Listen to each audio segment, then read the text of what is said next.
उद्धारकर्ता प्रभु जीशु ख्रीष्टଙ୍କ अति पवित्र और बहुमूल्य नाम आपण मानक आउ गोटे नूतन प्रसंग समस्त को पुणी थे मु स्वागत करुच्ची। ख्रीष्ट प्रिय भाई भणी माने आज प्रभु वाक्य आम आउ गोटे नूतन प्रसंग अल्प समय कथबार्ता हेबा। आज मु जो प्रसंग आपण मान सहित कथबार्ता हेबाई चाहे से ही प्रसंगर शीर्षक है मु अन्य को क्षमा करि पारु नाही कौन करिबी। मु अन्य को क्षमा करि पारु नाही कौन करिबी। एही प्रसंग रे आमे प्रभुଙ୍କ वाक्यरो कथबार्ता हेबा। प्रिय भाई भणी माने क्षमा देवा गोटे ख्रीष्ट विश्वासी उत्तम गुण अटे। ख्रीष्ट विश्वासी जीवन रे अनेक गुण रहिबार आवश्यक रही आ से सब अनेक गुण मान भीतर गोटे गुण है उत्तम गुण ताहा हेउछि अन्य मान को क्षमा करिबा। प्रिय भाई भणी माने आज ख्रिस्टियन समाज रे अनेक भाई भणी माने परस्पर मनमाली न होई परस्पर क्षमा न देई से माने जीवन यापन करुछन्ते। आमे अन्य को क्षमा करिबा को हेले कोन करिबा आवश्यक रही।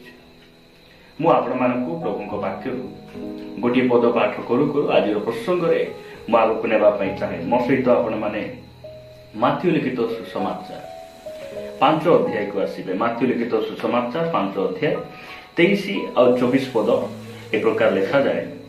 अतएव जदि बेदी निकटकू तुम्हे निजर नैवेद्य आणुथिबा समय रे तुम्भ विरुद्ध रे तुम्भ भाईर कौनसी कथा अच्छी बोली सेठारे तुमर मने पड़े ताहा हेले सेही स्थान रे बेदी सम्मुख रे तुमर नैवेद्य थई देई चली जाओ।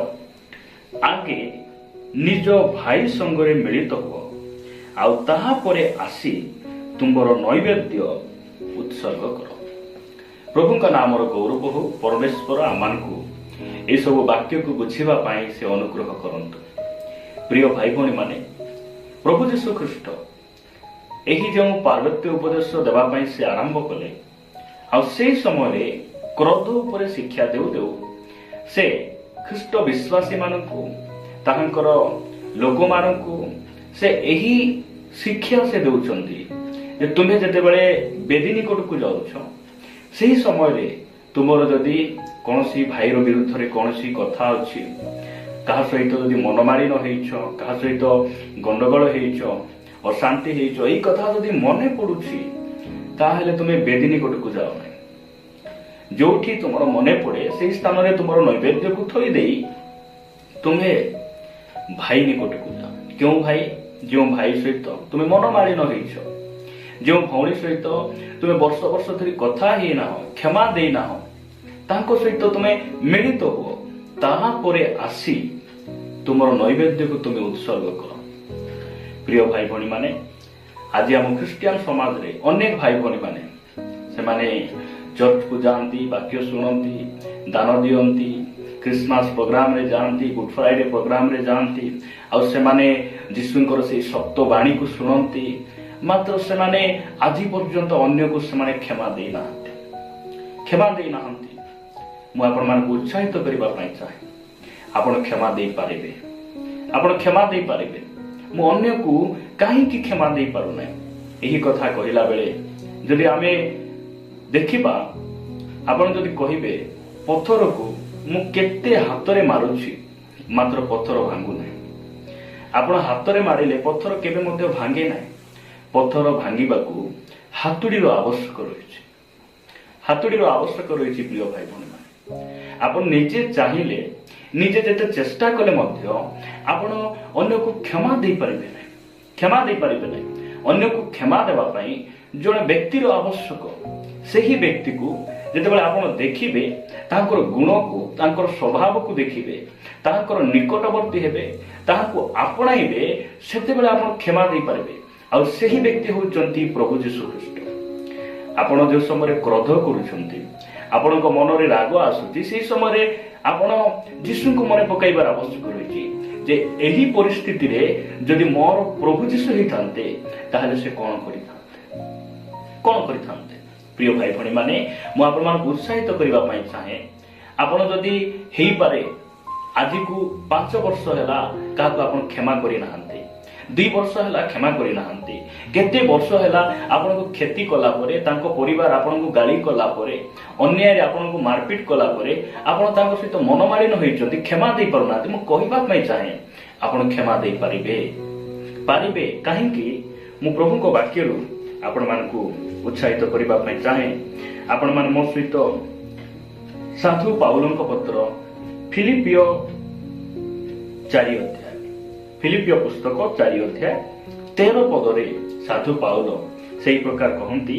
मोहर शक्तिदाता साहाय्य रे मु समस्त करि पारे शक्तिदाता साहाय्य रे मु सब किछि करि पारे एही वाक्य को नै आज ख्रिस्टियन समाज रो अनेक भाई भणी माने से माने घर बांधिबा कथा कहंती से माने टंका उपार्जन करिबा कथा कहंती से माने सुना किनिबा कथा कहंती रोग सुस्थ हेबार कथा कहंती ए सब कथा कहंती मात्र साधु पाउल से विषय से कहनांती से केउ समय पत्र लिखुचंती जे समय से कारागार रे अछंती बंदित्व अवस्था रे अछंती से समय से कहउचंती मु कारागार रहिबाटा मध्ये जानिछि प्रभुको निमंते मु मटन खाइबाटा मध्ये जानिछि आ अना आहार रे मध्ये मु भोकरे रहिबाटा मध्ये मु जानिछि काहे कि मु शक्तिदाताको सहाय्य रे मु आपनको कहिबा पई चाहे आपण निजे चेष्टा कले मध्ये आपनको अपराधी को आपण क्षमा दे परिबे मात्र आमर जड़े साहाय्यकारी अच्छा से होती पवित्र आत्मा आपण जहन लिखित सुसमाचार 14 अध्याय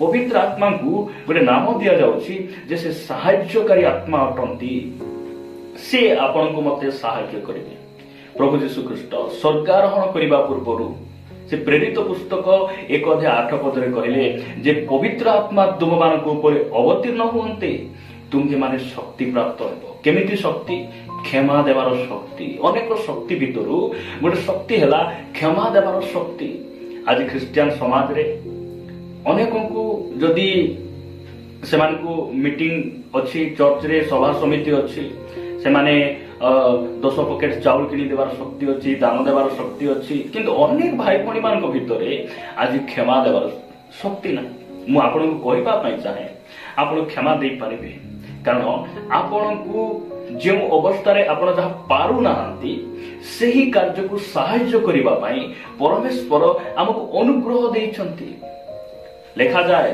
रोमियो 6:14 लेखा जाए जे आमे माने व्यवस्थार अधीन रे नाहु आमे माने अनुग्रहर अधीन रे अछु आ पाप आम ऊपर अधिकार करि पारे नै प्रिय भाई भणी माने मु आपण मान को कहिबा पई चाहे आपण अन्य को क्षमा दे परिबे केते बेले ताहांको सहाय्य रे हमर शक्तिदाता पवित्र आत्मा को सहाय्य रे ईश्वर को द्वारा दत्त प्रभु यीशु ख्रीष्ट को द्वारा आसीथिबा से अनुग्रह द्वारा आमे अन्य को क्षमा दे परिबा अनेक आज काहे क्षमा दे पारु नाहंती तार रीजन मु आपण मान को निकट रे रखिबा पई चाहे जदि आपण माने माथ्यू लिखित सुसमाचार 18 अध्याय को आसीबे माथ्यू लिखित सुसमाचार 18 अध्याय जदि आसीबे जे 28 पदरो मु पढ़िबा पई चाहे 28 29 30 पदर लिखा जाए किंतु सही दास बाहरी जाई ताहाकू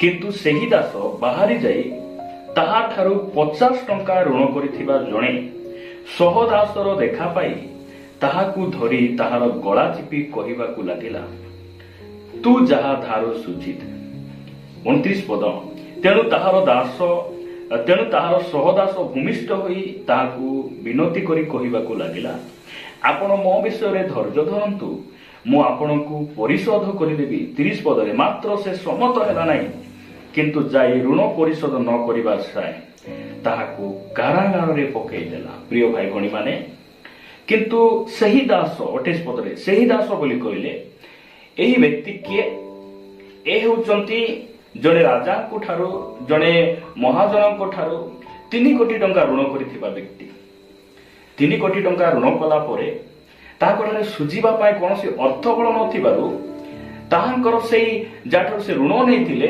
सेही राजा बा सेही महाजन ताकू क्षमा करि दउछंती मात्र क्षमा पाइला परे जेते बळे बाहरी आसुचंती आ जणकू ପୂର୍ବରେ ସେ 50 ଟଙ୍କା ଦେଇଥିବା ଜଣେ ବ୍ୟକ୍ତିକୁ ସେ ଦେଖୁଛନ୍ତି ଆଉ ତାଙ୍କର ଗଳା ଚିପି 50 ଟଙ୍କା ନ ଦେବା ପର୍ଯ୍ୟନ୍ତ ସେ ଧୈର୍ଯ୍ୟ ବି ଧରୁନାହାନ୍ତି, କ୍ଷମା ବି ଦେଉନାହାନ୍ତି, ତାଙ୍କୁ କାରାଗାରରେ ପକାଇ ଦେଉଛନ୍ତି।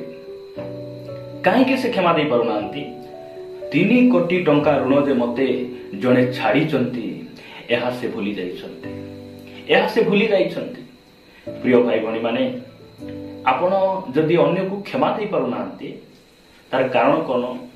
ଆପଣଙ୍କର ଯେ 3 କୋଟି ପାପ ନଥିଲା, ତାହାଙ୍କର ସେ ଯୋଉ ବ୍ୟକ୍ତିର 50 ଟଙ୍କାର ଯେତେ ମୂଲ୍ୟ, 3 କୋଟି ଟଙ୍କା କେତେ ବଡ ମୂଲ୍ୟ ଅଟେ। ପ୍ରଭୁ ଯୀଶୁ ଖ୍ରୀଷ୍ଟ ତାଙ୍କ ଜୀବନରେ ଯେଉଁ ଅନ୍ୟାୟ କରାଗଲା, ଯେଉଁ ନିନ୍ଦା ତାଳନା କରାଗଲା, ତାହାଠାରୁ କି ବଡ ଅନ୍ୟାୟ ଆମ ଜୀବନରେ କିଏ କରିଛନ୍ତି? ପ୍ରଭୁ ଯୀଶୁ ଖ୍ରୀଷ୍ଟ କୌଣସି ପାପ କରିନଥିଲେ, ତାଙ୍କଠାରେ ପାପର ଲେଶ ନଥିଲା। ମାତ୍ର କ୍ରୁଶରେ 7ଟି ବାଣୀ ବା 7ଟି ବାଣୀ ମଧ୍ୟରୁ ପ୍ରଥମ ବାଣୀ, କ୍ରୁଶର ପ୍ରଥମ କାମ ସେ କଲେ। କ୍ରୁଶରେ ରହି ସେ ଆପଣା ଅପରାଧୀ ମାନଙ୍କୁ ସେ କ୍ଷମା କଲେ, ଅପରାଧୀ ମାନଙ୍କୁ କ୍ଷମା କଲେ। ପ୍ରିୟ ଭାଇ ଭଉଣୀ ମାନେ, ଏହି ବ୍ୟକ୍ତି କାହିଁକି ସେ 50 ଟଙ୍କା ଋଣ ଛାଡି ପାରୁନାହାନ୍ତି? କାରଣ ସେ ଯେ 3 କୋଟି ଟଙ୍କା ଋଣ ସେ ମୁକ୍ତ ହେଇଛନ୍ତି, ସେ ଋଣ ଯେ ଜଣେ କ୍ଷମା ଦେଇଛନ୍ତି, ଏହି କଥାକୁ ସେ ଭୁଲି ଯାଇଛନ୍ତି। ସେଥିପାଇଁ ସାଧୁ ପାଉଲ ଗୋଟେ କଥା ସେ ଲେଖନ୍ତି ଆମ୍ଭମାନଙ୍କୁ ଅବଗତ ନିମନ୍ତେ, ମଣ୍ଡଳୀର ଅବଗତ ନିମନ୍ତେ। ସାଧୁ ପାଉଲ ଏ ପ୍ରକାର ଲେଖନ୍ତି, ଯଦି ଆପଣ ମାନେ ଏଫେସୀୟ ପୁସ୍ତକ 4 ଅଧ୍ୟାୟ 32 ପଦ ପ୍ରତି ଧ୍ୟାନ ଦେବେ, ଲେଖାଯାଏ, ଆଉ ପରସ୍ପର ପ୍ରତି ସଦୟ ହୁଅ, କୋମଳ ହୃଦୟ ହୁଅ, ପୁଣି ଈଶ୍ୱର ଖ୍ରୀଷ୍ଟଙ୍କ ଠାରେ ତୁମମାନଙ୍କୁ ଯେପରି କ୍ଷମା କଲେ ସେହିପରି ପରସ୍ପରକୁ କ୍ଷମା କର। ଖ୍ରୀଷ୍ଟରେ ପ୍ରିୟ ଭାଇ ଭଉଣୀ ମାନେ, ଆମକୁ କ୍ଷମା କରିବାର ଆବଶ୍ୟକ ରହିଛି। କାହିଁକି କ୍ଷମା କରିବାର ଆବଶ୍ୟକ ରହିଛି? କାରଣ ଆମେ କ୍ଷମା ପାଇଛୁ। କୋଉଠିରୁ କ୍ଷମା ପାଇଛୁ? ସାଧୁ ପାଉଲ କହନ୍ତି ଯେ ପାପୀ ଗଣ ମଧ୍ୟରେ ପ୍ରଧାନ ପାପୀ ଯେ ମୁଁ, ଦୟା ସାଗର ପରମେଶ୍ୱର ମତେ ସେ କ୍ଷମା କଲେ, ମତେ ସେ ଦୟା କଲେ। ଆମେ ମାନେ ଛୋଟ ପାପୀ ନଥିଲୁ, ଆମେ ଭୟଙ୍କର ଜଘନ୍ୟ ପାପୀ ଥିଲୁ। ଆଉ ଖ୍ରୀଷ୍ଟ ଆମମାନଙ୍କୁ ପ୍ରେମ କରି କ୍ରୁଶରେ ମୃତ୍ୟୁ ଭୋଗ କଲେ, ଆଉ ଆମର ସମସ୍ତ ଅପରାଧକୁ ସେ କ୍ଷମା କରିଅଛନ୍ତି। ପୂର୍ବରୁ ପଶ୍ଚିମ ଯେତେ ଦୂର, ସେତେ ଦୂର ପର୍ଯ୍ୟନ୍ତ ଆମର ପାପକୁ ସେ କଣ କରିଛନ୍ତି? ଦୂର କରିଅଛନ୍ତି। ସେଥିପାଇଁ ଆମେ ଅନ୍ୟକୁ କ୍ଷମା ଦେବାର ଆବଶ୍ୟକ ରହିଛି। ଆଉ ଯଦି ଆମେ ଅନ୍ୟକୁ କ୍ଷମା ନ ଦେଉ, ପ୍ରିୟ ଭାଇ ଭଉଣୀ ମାନେ, ଆପଣ ଯଦି ସେହି ମାଥ୍ୟୁ ଲିଖିତ ସୁସମାଚାର ଯଦି 18 ଅଧ୍ୟାୟ 35 ପଦ ପଢିବେ, ଲେଖାଯାଏ, ତୁମ୍ଭେ ମାନେ ପ୍ରତ୍ୟେକ ଜଣ ଯଦି ଅନ୍ତର ସହ ଆପଣା ଭାଇ କି କ୍ଷମା ନ କର, ତାହେଲେ ମୋର ସ୍ୱର୍ଗସ୍ଥ ପିତା ହିଁ ତୁମ୍ଭମାନଙ୍କ ପ୍ରତି ସେଇ ପ୍ରକାର କରିବେ। ପ୍ରିୟ ଭାଇ ଭଉଣୀ ମାନେ, ଆମେ ଆପଣା ଭାଇକୁ ଯଦି ଅନ୍ତର ସହ କ୍ଷମା କରିବା ନାହିଁ, ତାହେଲେ ପରମେଶ୍ୱର ମଧ୍ୟ ଆମକୁ କ୍ଷମା କରିବେ ନାହିଁ। ଏହା ଆମେ ଜାଣିବାର ଆବଶ୍ୟକ ରହିଛି। ଆମେ ଅନ୍ୟକୁ କ୍ଷମା ନ ଦେଇ, ଅନ୍ୟ ସହିତ ଆମେ ମିଳିତ ନ ହୋଇ ଆମେ ଉପାସନାକୁ ଯାଇପାରିବା ନାହିଁ, ଦାନ ଦେଇପାରିବା ନାହିଁ। ଆମେ এই ବାକ୍ୟକୁ ଆମେ ଗ୍ରହଣ କରିବାର ଅଛି, এই ବାକ୍ୟକୁ ଆମେ ଆପଣାଇବାର ଆବଶ୍ୟକ ରହିଛି। ଆମେ କେମିତି ଆମେ କ୍ଷମା ଦେଇପାରିବା ଅନ୍ୟକୁ? ଶକ୍ତିଦାତାଙ୍କ ସାହାଯ୍ୟରେ, ଅନୁଗ୍ରହ ସିଂହାସନ ନିକଟକୁ ଯେ ପ୍ରକାର ପ୍ରଭୁ ଯୀଶୁ ଖ୍ରୀଷ୍ଟ ଯାଉଥିଲେ, ଆମ୍ଭେମାନେ ମଧ୍ୟ ତାହାଙ୍କର ସେଇ ଅନୁଗ୍ରହ ସିଂହାସନ ନିକଟକୁ ଯିବା, ପବିତ୍ର ଆତ୍ମାଙ୍କ ସାହାଯ୍ୟ ମାଗିବା, ଯଦ୍ୱାରା ଆମେ ଅନ୍ୟକୁ କ୍ଷମା ଦେଇପାରିବା। ଯଦି ଅନ୍ୟକୁ ଆମେ କ୍ଷମା ଦେଇପାରୁନାହୁଁ, ଏହି କଥା ଆମେ ଜାଣିବାର ଆବଶ୍ୟକ ରହିଛି। ଲେଖାଯାଏ ମାଥ୍ୟୁ ଲିଖିତ ସୁସମାଚାର 6 ଅଧ୍ୟାୟ 14 ଆଉ 15 ପଦ, କାରଣ ଯେବେ ଲୋକମାନଙ୍କର ଅପରାଧ ସବୁ କ୍ଷମା କର, ତେବେ ତୁମ୍ଭମାନଙ୍କ ସ୍ୱର୍ଗସ୍ଥ ପିତା ମଧ୍ୟ ତୁମ୍ଭମାନଙ୍କୁ କ୍ଷମା କରିବେ। 15 ପଦ, କିନ୍ତୁ ଯେବେ ଲୋକମାନଙ୍କୁ କ୍ଷମା ନ କର, ତେବେ ତୁମ୍ଭମାନଙ୍କ ପିତା ମଧ୍ୟ ତୁମମାନଙ୍କ ଅପରାଧ ସବୁ କ୍ଷମା କରିବେ ନାହିଁ। ସେଇ ଯୋଉ 50 ଟଙ୍କା ଋଣ ନେଇଥିବା ଯେଉଁ ବ୍ୟକ୍ତିକୁ କାରାଗାରରେ ପକାଇ ଦେଲା, ଏହି ଖବର ତାଙ୍କର ମହାଜନ ଶୁଣିଲା ପରେ ଯେଉଁ 3 କୋଟି ଟଙ୍କା ଋଣ ଛାଡ଼ି ଦେଇଥିଲେ, ପୁନର୍ବାର ତାଙ୍କୁ ଧରି ଆଣି ସେ 3 କୋଟି ଟଙ୍କା ନ ସୁଝିବା ପର୍ଯ୍ୟନ୍ତ ସେ ଯନ୍ତ୍ରଣା ଦେବା ଲୋକମାନଙ୍କ ସହିତ ସେ ଛାଡ଼ିଲେ। ପ୍ରିୟ ଭାଇ ଭଉଣୀ ମାନେ, ଆମେ କ୍ଷମା ପାଇଛୁ। ସେ ପାଇଥିବା କ୍ଷମା, ସେ ପାପକୁ ପୁନର୍ବାର, ଅଭିଶାପକୁ ପୁନର୍ବାର ଆମ ଉପରକୁ ଆଣିବା ନାହିଁ। ଆମେ ପରସ୍ପର ମଧ୍ୟରେ ସଦୟ ହେବା, ନମ୍ରଶୀଳ ହେବା, କୋମଳ ହୃଦୟ ହେବା, ପରସ୍ପର ଆମେ କ୍ଷମା ଦେବାର ଆବଶ୍ୟକ ରହିଛି। ଲେଖାଯାଏ ଯଦି ଆମେ ଅନ୍ୟକୁ କ୍ଷମା ଦେବା ନାହିଁ ତାହେଲେ ପ୍ରଭୁ ମଧ୍ୟ ଆମକୁ କ୍ଷମା କରିବେ ନାହିଁ। ଆଜି ଅନେକ ଭାଇ ଭଉଣୀମାନେ ଏହି ବାକ୍ୟ ନ ଜାଣିବାରୁ ସେମାନେ ପରସ୍ପରକୁ ସେମାନେ କ୍ଷମା କରିପାରୁନାହାନ୍ତି। ଜାଣିଛନ୍ତି ନୂତନ ନିୟମର ପ୍ରଥମ ସାକ୍ଷ୍ୟମର ସ୍ତିଫାନ ଯେତେବେଳେ ତାଙ୍କୁ ପଥର ଫୋପାଡ଼ି ମାରି ଦିଆଯାଉଥିଲା, ସେ ଯେତେବେଳେ ପ୍ରାଣ ତ୍ୟାଗ କରୁଛନ୍ତି, ପ୍ରାଣ ତ୍ୟାଗ କରିବା ପୂର୍ବରୁ ସେ କହୁଛନ୍ତି ପ୍ରଭୁ ଯୀଶୁ ଏମାନଙ୍କୁ ତୁମେ କ୍ଷମା କର, କ୍ଷମା କର। ଖ୍ରୀଷ୍ଟରେ ପ୍ରିୟ ଭାଇ ଭଉଣୀମାନେ, କ୍ଷମା ଖ୍ରୀଷ୍ଟିଆନ ଗୋଟେ ଉତ୍ତମ ଗୁଣ ଅଟେ। ଆଉ ଆମର ପରମେଶ୍ୱର ଆମର ଅପରାଧକୁ କ୍ଷମା କରିଛନ୍ତି। ଆମର ପ୍ରଭୁ କ୍ଷମାମୟ ଅଟନ୍ତି। ସେଥିପାଇଁ ଆମେ ଅନ୍ୟର ଅପରାଧକୁ ନିହାତି ଆମେ କ୍ଷମା କରିବାର ଆବଶ୍ୟକ ରହିଛି। ଯଦି ଆମେ କ୍ଷମା ନ କରୁ ତାହେଲେ ଆମେମାନେ ମଧ୍ୟ କ୍ଷମା ପାଇବା ନାହିଁ। ଆଉ ଯଦି ଆମେ କ୍ଷମା ପାଇବା ପାଇଁ ନିଜେ ଚେଷ୍ଟା କଲେ ମଧ୍ୟ ଆମେ ପାରିବା ନାହିଁ। ଆମ ପାଇଁ ଆମକୁ ସାହାଯ୍ୟ କରିବା ନିମନ୍ତେ ପବିତ୍ର ଆତ୍ମା ଅଛନ୍ତି, ପରମେଶ୍ୱର ଅନୁଗ୍ରହ ଦେଇଛନ୍ତି। ଆମେ ସେହି ସବୁ ସାହାଯ୍ୟକୁ ଆପଣାଇବା ଏବଂ ଅନ୍ୟମାନଙ୍କୁ କ୍ଷମା ଦେବା। ପ୍ରଭୁ ଏ ବାକ୍ୟ ଦେଇ ଆମ ପ୍ରତ୍ୟେକଙ୍କୁ ପ୍ରଚୁର ଭାବରେ ଆଶୀର୍ବାଦ କରନ୍ତୁ।